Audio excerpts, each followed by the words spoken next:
오늘 시편 19편은 다윗이 하나님을 찬양하며 하나님께서 만드신 세계와 하나님께서 주신 율법을 찬양하는 내용으로 구성이 되어 있습니다. 두 파트로 크게 구성이 되어 있는데요. 먼저는 다윗이 하나님께서 만드신 이 세상, 이 우주를 인해서 하나님께 찬양을 드리고 감사를 드리는 그런 파트가 있고요. 두 번째 파트는 하나님께서 주신 계시의 말씀, 하나님의 말씀을 인해서 하나님께 감사를 드리는 그런 파트로 구성이 되어 있습니다. 먼저 1절을 보면 하늘이 하나님의 영광을 선포하고 궁창이 그의 손으로 하신 일을 나타내는도다. 날은 날에게 말하고 밤은 밤에게 지식을 전하니 언어도 없고 말씀도 없으며 들리는 소리도 없으나 그의 소리가 온 땅에 통하고 그의 말씀이 세상 끝까지 이르도다. 하나님이 해를 위하여 하늘의 장막을 베푸셨도다. 아주 시적인 표현을 하고 있죠. 하늘이 하나님의 영광을 위해서 존재하고 하늘이 하나님의 영광을 드러내고 있다. 하늘과 궁창이 다 하나님의 영광을 보여주고 있다. 이렇게 말합니다. 우리가 살고 있는 이 세상이 우리가 잘 느끼지 못하는 그런 신성함, 하나님께서 만드신 이 창조 세계의 신비를 다 담고 있죠. 그러나 다른 피조물들은 다 그것을 찬양하고 하나님께 영광을 돌리고 있는데 오직 인간만이 그것을 알지 못하고 마치 자기가 잘나서 이렇게 살고 있는 것처럼 갑자기 세상에 던져져서 자기 혼자 자기가 세상의 주인인 것처럼 그렇게 살고 있습니다. 하나님을 알지 못하는 사람들, 하나님을 모르는 사람들의 삶의 모습이 그렇죠. 여러분 자연물을 한번 가만히 보세요. 자연물을 가만히 이렇게 보면은요, 다 그 하나님의 창조의 그 원리를 잘 드러내고 있습니다. 다시 말하면은 하나님께서 창조하신 그 창조의 모습 그대로를 잘 이렇게 드러내면서 하나님을 찬양하고 있습니다. 여러분 나무를 한번 잘 보세요. 나무가 이렇게 팔을 벌리고 하나님을 찬양하는 이런 모습으로 이렇게 서 있잖아요. 혹시 그런 거 그렇게 보면 또 그렇게 보이잖아요. 근데 그렇게 안 보면 전혀 그렇게 보이지 않죠.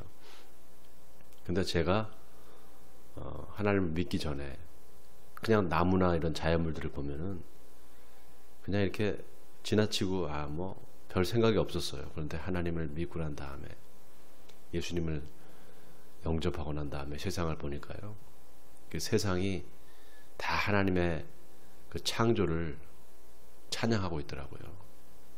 자연물 하나하나를 다 보면은요, 하나님께서 만들어 주신 그대로 그 자체가 바로 하나님을 찬양하는 모습을 볼 수가 있습니다. 성경에 보면은 자연물들이 마치 생명이 있는 것처럼 그렇게 표현을 하는 걸 볼 수 있습니다.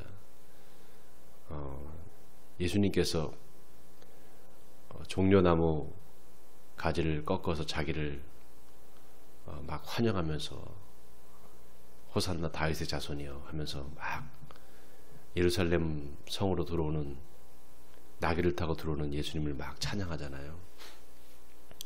그러니까 사람들이 예수님을 다 이렇게 찬양합니다. 그랬더니 사람이 찬양하지 않으면 저 돌들이라도 찬양하게 하겠다 이렇게 말씀하셔요. 그 돌들이 무슨 생명이 있어서 찬양을 하겠습니까? 근데 아니라는 거예요. 모든 이 피조물, 심지어는 뭐 생명이 없는 것 같은 그런 물질이나 유기물이나 무기물이나 다 할 거 없이 하나님을 다 찬양하고 있다는 것입니다. 왜냐하면 하나님께서 그 모든 만물을 창조하셨기 때문에 그 창조의 원리가 그 피조물 안에 다 이제 담겨져 있단 말이죠. 그래서 우리가 자연을 볼 때 하나님의 섭리를 느낄 수 있고, 자연을 볼 때 하나님의 그 놀라운 사랑과 창조의 그런 원리를 우리가 깨달을 수 있습니다. 그래서 사도 바울은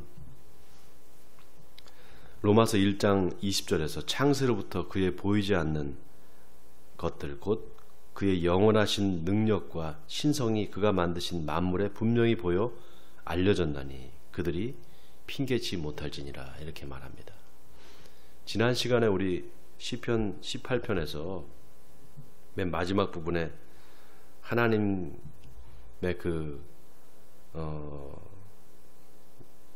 메시아가 오셔서 만들 하나님의 나라를 다윗이 바라보고, 그리고 이제 마지막 유언을 하고 죽었다 그랬잖아요. 그거를 사도 바울이 시편 18편을 인용을 하면서 로마서에서 예수 그리스도께서 오셔서 세우실 그 하나님의 나라, 그 하나님의 나라를 이야기했다 그랬잖아요. 그러면서 본인이 그 하나님의 나라 복음을 전하는 사람으로 하나님께서 세우셨다, 여기에 대해서 사도 바울이 이야기를 하는 것을 우리가 잠깐 봤잖아요. 사도 바울이 시편 18편뿐만 아니라 시편 19편도 인용을 합니다. 그래서 로마서에 가만히 보면은 로마서 10장에서도 사도 바울이 그 하나님의 말씀을 인용을 해요. 오늘 본문에 그의 소리가 온 땅에 통하고 그의 말씀이 세상 끝까지 이르도다. 하나님이 해를 위하여 하늘의 장막을 베푸셨도다. 이렇게 말할 때 그의 소리가 온 땅에 통한다, 이 말이 굉장히 의미심장한 말입니다. 여러분 한번 로마서 10장을 한번 보세요. 로마서 10장 19절입니다. 한번 우리 찾아볼까요? 로마서 10장 10장 18절이네요. 18절. 로마서 10장 18절을 보시면은 찾으셨어요? 찾으셨으면 같이 우리 한 목소리로 합독하겠습니다. 시작. 그러나 내가 말하노니 그들이 듣지 아니하였느냐. 그렇지 아니하니 그 소리가 온 땅에 퍼졌고 그 말씀이 땅 끝까지 이르렀도다 하였느니라. 자, 이 사도 바울이 시편 19편을 인용하면서 그 복음, 하나님께서 전하신 복음, 그리고 하나님의 말씀이 온 세계에 다 퍼졌다 이렇게 말을 합니다.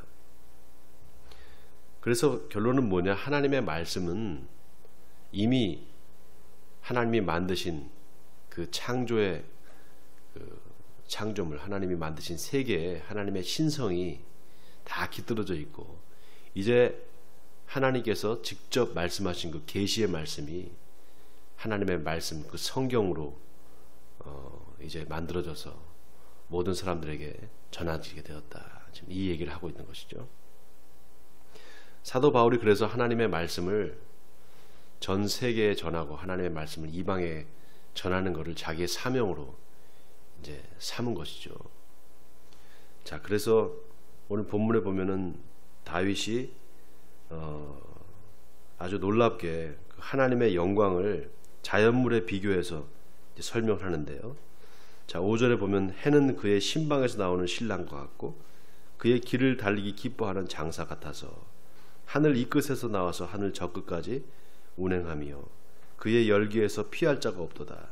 자, 해를 비교를 합니다. 해.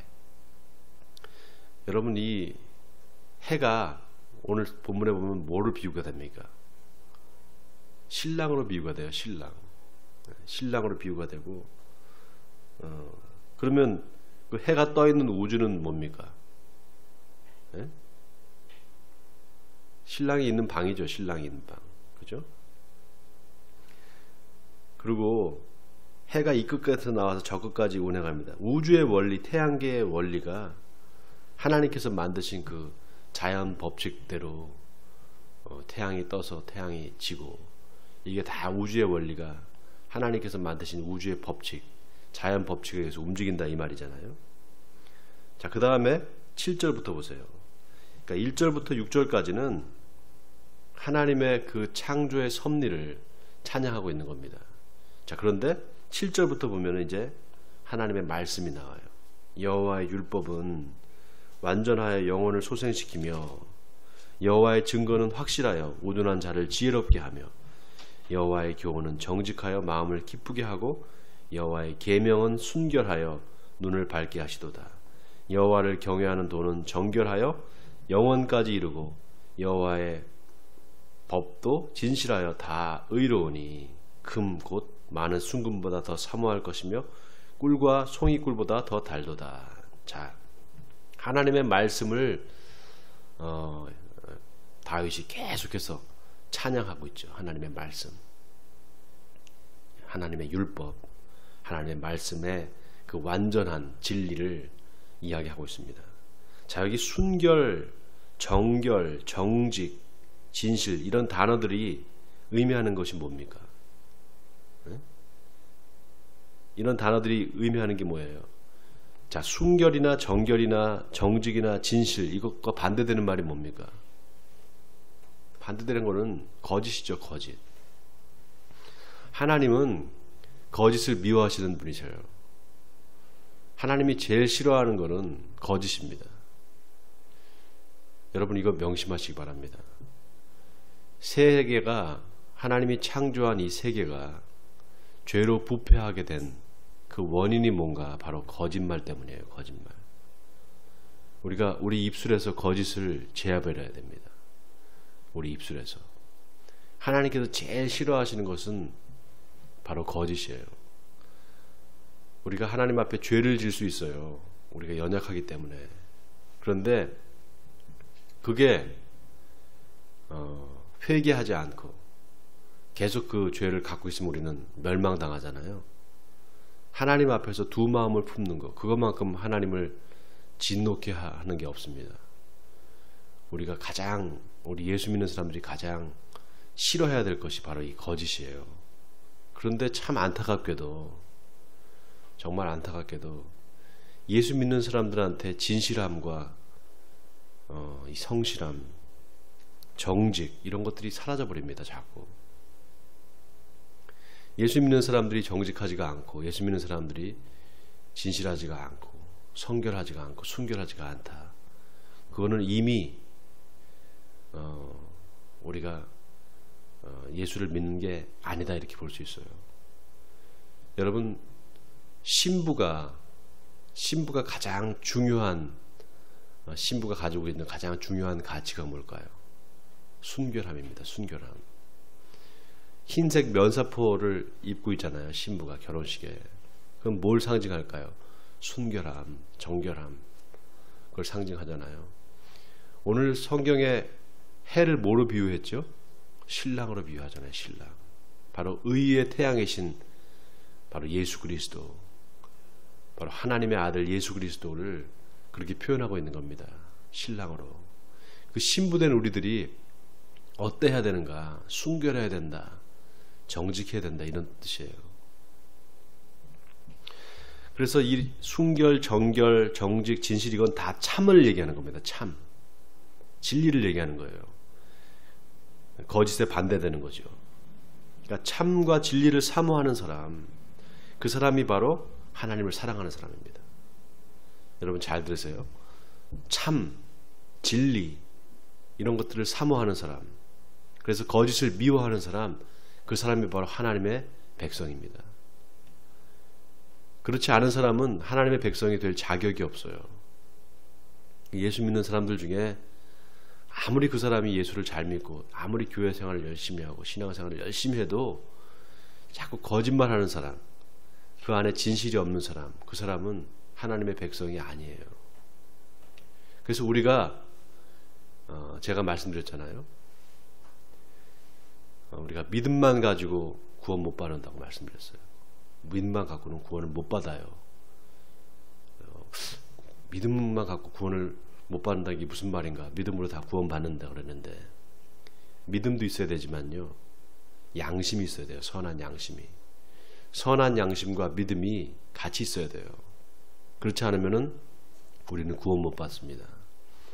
그러니까 항상 우리 마음을 돌아봐야 된다. 제가 늘 강조하잖아요. 우리 마음속에 혹시 거짓이 있는가, 이거를 하나님 앞에 항상 비춰봐야 돼요. 그래서 하나님의 말씀은 우리를 비추는 거울입니다. 우리를 비추는 거울이에요. 사람이 거울을 비춰서 보고 자기 모습을 이렇게 살피잖아요. 그것처럼 하나님의 말씀을 보면은 우리의 허물과 거짓이 다 드러납니다. 빨리 회개하라는 거죠. 그래서 성경 말씀을 읽을 때 회개가 터져 나오고, 또 성경 말씀을 읽을 때 내가 이건 하나님 앞에 회개해야 되는구나, 이런 게 자꾸 생각이 나야 됩니다. 그래야지만 내가 살 수 있어요. 그런데 하나님의 말씀을 읽어도 이게 전혀 회개할 마음이 안 들고, 그리고 그게 내 말씀으로, 나에게 주시는 말씀으로 안 들린다 그러면 그 사람 뭐가 문제가 있는가? 그 사람 마음이 더러워진 거예요. 마치 거울에 잔뜩 때가 묻은 것처럼 그렇게 되어 있는 겁니다. 그래서 거울을 잘 닦아야 돼요. 이제 수건을 가지고 잘 닦아야 되는 게, 그게 뭐냐? 우리의 양심을 자꾸 이제 선한 양심으로 하나님 앞에 회개해야 된다 이 말이죠. 자, 여기 보세요. 하나님의 말씀은 완전하다. 그 완전하다는 건 뭘 의미하는가? 하나님의 말씀은 완전히 진리다 이거죠. 거짓이 하나도 없다라는 겁니다. 그런 의미입니다. 여호와의 교훈은 정직하다, 계명은 순결하다, 경외하는 도는 정결하다, 여호와의 법은 진실하다. 다 이렇게 하나님의 말씀의 순전함과 순결함을 강조하고 있습니다. 10절에 보세요. 곧 많은 순금보다 더 사모할 것이며 꿀과 송이꿀보다 더 달도다. 다 11절에 또 주의 종이 이것으로 경고를 받고 이것을 지킴으로 상이 크니이다. 여기 주의 종은 누구를 의미하는 것인가? 바로 다윗 자신을 얘기하는 거죠. 근데 저는 오늘 이 시편 19편을 읽다가 이 11절이 저에게 주시는 하나님의 말씀이다 이렇게 받았습니다. 주의 종, 하나님의 말씀을 섬기는 사람, 그게 바로 목사거든요. 하나님의 말씀을 섬기는 자로 하나님께서 세워주신 사람이 바로 목사입니다. 목사. 우리는 자유자예요. 자유자. 그렇죠? 율법에 매여 있는 사람들이 아닌 하나님의 백성으로 하나님의 선택하신 백성이기 때문에 우리는 자유인들이란 말이죠. 그러나 동시에 우리는 또 종입니다. 뭐의 종인가? 하나님의 말씀의 종이에요. 목사는 그래서 하나님의 말씀을 섬기는 자입니다. 목사가 성도들을 섬긴다, 물론 섬기죠. 그러나 그거는 본질이 아니에요. 목사는 뭘 하는 사람인가? 하나님의 말씀을 섬기는 사람이에요. 그래서 그 말씀이 이루어지게 하는 것, 성도들의 삶에서 이루어지게 가르치고 지키게 하는 것, 그게 바로 목사가 할 일입니다. 저는 오늘 이 말씀을 읽으면서 하나님께서 주시는 나에게 주시는 말씀이구나. 그래서 주의 종, 하나님의 말씀을 전하고 하나님의 말씀을 가르치려고 세운 그 주의 종은 하나님의 말씀으로 경고를 받아요. 누가 사람들이 뭐라고 해서 당신 좀 이상해 이렇게 해서 되는 게 아니라 하나님의 말씀으로 경고를 받고 이것을 지킴으로 상이 크니이다. 하나님의 말씀을 잘 지키고 그 말씀을 잘 가르친 사람, 그리고 가르쳐 지키게 한 사람, 그 사람은 하늘나라에서 하나님이 주시는 상급이 큽니다. 사도 바울이 바로 이거를 바라보면서 일생 동안 그 충성을 한 거죠. 제 일생에서도 하나님께서 그런 제가 열심히 하나님의 말씀을 잘 가르치고 또 지키고, 그래서 하나님 앞에 갔을 때 손 목사 너는 참 잘했다, 참 착하고 충성된 종이다 이렇게 칭찬해 주시면은 그거 하나로 그냥 제 일생이 모든 그런 수고나 이런 것들이 다 하나님 앞에 보상을 받을 것 같아요. 아마 여러분도 마찬가지일 겁니다. 주님 앞에 갔을 때 참 착하고 충성된 사람들이구나 이렇게 칭찬을 들으면 그것으로 끝나는 거 아니겠습니까? 우리가 더 뭘 바라겠어요? 주님께서 주시는 그 칭찬의 말 한마디가 맨 마지막 때 하나님의 법정에 섰을 때 그렇게 예수님께서 우리를 칭찬해 주시면 그것으로 족한 거죠. 자, 12절을 보세요. 자기 허물을 능히 깨달을 자 누구리요? 나를 숨은 허물에서 벗어나게 하소서. 저기 숨은 허물이다. 이 말이 또 다 아주 의미심장한 말입니다. 숨은 허물. 숨은 허물은 뭐냐? 두 가지 의미가 있습니다. 첫 번째는 자기도 미처 알지 못하는 죄. 자기도 미처 알지 못하고 부지중에 지은 죄가 있단 말이죠. 고의적으로 의도적으로 지은 죄가 아니라 부지중에 지은 죄가 있어요. 그거를 깨닫게 해달라는 겁니다. 지금. 그리고 또 하나, 숨은 허물은 무슨 뜻이 있는가? 자기 자신과 타협한 은밀한 죄가 있어요. 우리 안에 이 두 가지가 있습니다. 그래서 아직 회개하지 않은 은밀한 죄를 이 숨은 허물이다 이렇게 말합니다. 여러분, 이 하나님 앞에 우리가 죄를 회개해야 되잖아요. 그런데 내가 알지 못하는 죄도 있어요. 내가 어릴 때 지은 죄, 또 내가 이거는 모르고 지은 죄, 이런 게 있단 말이죠. 근데 그런 것들이 나중에 다 깨닫게 됩니다. 하나님의 말씀을 읽다 보면. 그리고 우리가 신앙생활 하다 보면 그런 것들이 다 깨닫게 돼요. 그때 회개를 하라는 겁니다. 그리고 무엇보다도 중요한 거, 은밀한 죄, 자기 자신과 타협해서 지은 은밀한 죄가 있어요. 우리 마음 속 깊은 곳에서 우리가 회개해야 될 그런 부분들이 있단 말이죠. 하나님만이 아시는, 나는 알지 못하죠. 다른 사람들은 알지 못하고 나도 미처 알지 못하지만 하나님만이 아시고 내가 그것을 내 자신과 타협한 그런 죄가 있단 말이죠. 은밀한 죄. 그거를 하나님 앞에 회개해야 될 줄 믿습니다. 지금 다윗은 그걸 얘기하고 있는 거예요. 내가 부지중에 지은 죄가 있습니다. 그리고 내가 내 자신과 타협해서 은밀히 저지른 죄가 있습니다.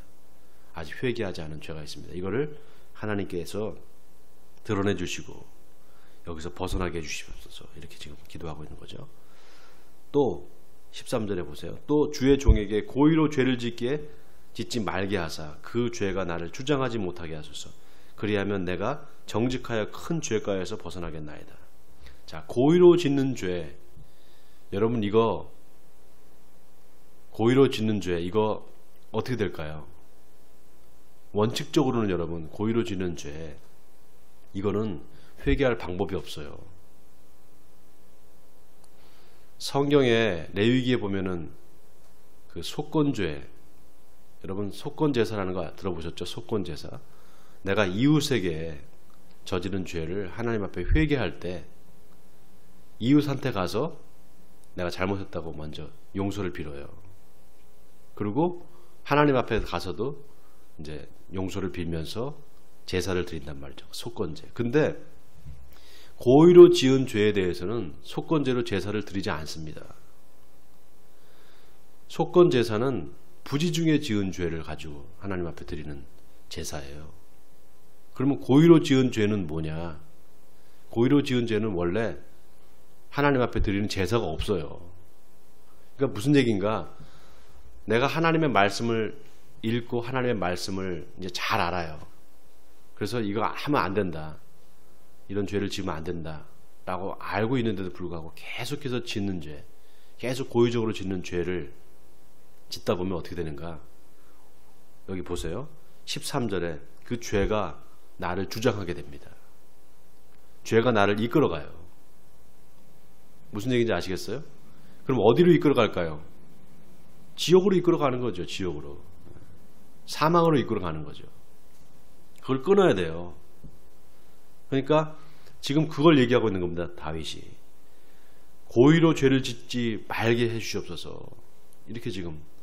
그러니까 하나님께서 나의 의지조차도 주장해 주시옵소서. 나의 삶을 온전히 하나님의 말씀으로 이끌어 주시옵소서. 지금 그렇게 말하고 있는 겁니다. 자, 그 다음에 마지막 14절. 나의 반석이시오 나의 구속자이신 여호와여, 내 입의 말과 마음의 묵상이 주님 앞에 연락되기를 원하나이다. 참 감동적인 그런 고백이죠. 나의 반석이신 하나님이시여, 나의 구속자이신 여호와여, 내 입의 말과 마음의 묵상이 주님 앞에 연락되기를 원하나이다. 나의 말, 나의 마음, 이런 게 다 나의 묵상이 오직 하나님 앞에 전달되고 하나님이 그 나의 마음을 받아주시길 원합니다. 이렇게 지금 진실된 고백을 하는 거죠. 다윗이 훌륭한 것은요, 다윗이 죄를 많이 안 짓고 뭐 율법을 잘 지켜서가 아니에요. 그게 아니라 다윗이 훌륭한 거는 하나님 앞에서 정직하기를 원했어요. 다윗은 언제나 정직하기를 원했어요. 그게 하나님께서 다윗을 사랑하신 이유입니다. 우리는 하나님 앞에 정직해야 될 줄 믿습니다. 여러분, 이거 아멘입니까? 정직해야 돼요. 하나님 앞에 정직하다는 건 뭔가 하나님 앞에 숨기는 게 없어야 되는 거예요. 숨기는 게 있다는 건 뭡니까? 뭔가 내가 회개할 게 있는데 회개하지 않고 있다는 거죠. 여러분, 어떤 사람이 여러분의 지은 모든 죄를 다 알고 있어요. 여러분이 무슨 행동을 했는지 다 알고 있어요.